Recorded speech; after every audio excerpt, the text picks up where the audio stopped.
Companys i companyes, tots sabem que és molt important mantenir un gran equilibri entre el nostre cos i la nostra ment. Tot i així, a vegades no ens és del tot fàcil.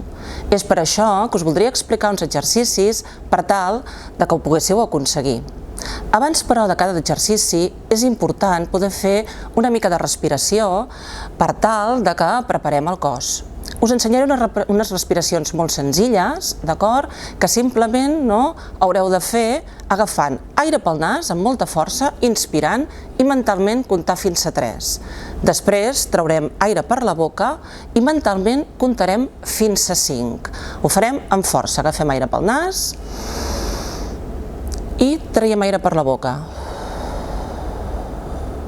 Això ho farem 3 vegades. I després ja podrem passar a fer els exercicis. El primer exercici que us volia explicar, primer de tot, el que farem serà posar-nos en una posició correcta, que és mantenir els peus a l'alçada de les nostres espatlles, d'acord? Aleshores, deixarem les espatlles a caure i el que farem serà aixecar els talons amb uns saltets molt petitets, d'acord?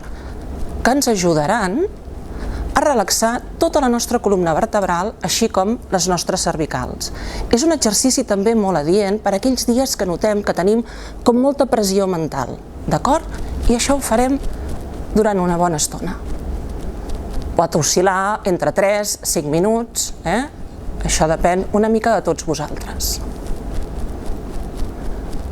Quan parem, tornarem a fer aquests exercicis de respiració que us he ensenyat abans, d'acord? I després podrem passar a un segon exercici. Sabeu tots que els ronyons són la part que generen tota la nostra energia vital i segons la medicina tradicional xinesa ens diu que allà és on s'instaura les nostres emocions, tal com la por i l'angoixa. Així us volia ensenyar un exercici per tal d'estimular una mica aquesta part. I el que farem serà anar fent un balanceig conforme anem estimulant la nostra part dels ronyons amb uns petits cops. Veieu que és molt senzill i que podreu notar que és molt eficaç també. Per acabar, us explicaré un tercer exercici. Ja sabeu que un dia després d'una guàrdia llarga el que fem és que anem emmagatzemant tota una sèrie d'emocions, sensacions, que és bo, com cop arribem a casa, les deixem en un racó, d'acord? Aleshores, el que podem fer és que quan acabem aquesta guàrdia imaginem com si haguéssim anat emmagatzemant tot de pols al llarg del dia. Què haurem de fer, doncs? Treure'ns aquesta pols.